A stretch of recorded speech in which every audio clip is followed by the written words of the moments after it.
And that is what we call breakthrough.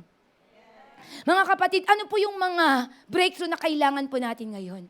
Ano po ba yung mga pinagdadaanan po natin ngayon? What are the trials that you've been encountering today? I don't know your situation, but it says here, don't you know, my brothers and sisters, that the very key to your breakthrough, the very key to your victory today is the Lord Jesus. And the greatest miracle ever happened to us is John 3:16. For God so loved the world that He gave His one and only begotten Son, that whosoever believeth on Him shall not perish but have an eternal life.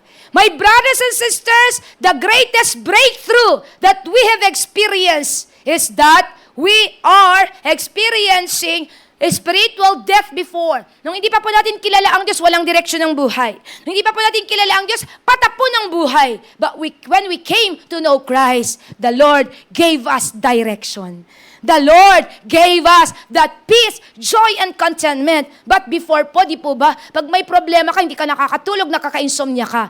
Pero ang miracle na ginawa po niya, hindi ka lang niya niligtas at binigyan ng eternal life. Binigyan pa po tayo ng mahabang buhay. Binigyan ka pa po ng buhay na walang hanggan. And that's the greatest miracle ever. And through Him, we break through sin, condemnation, and eternal separation. And Jesus is the key to salvation.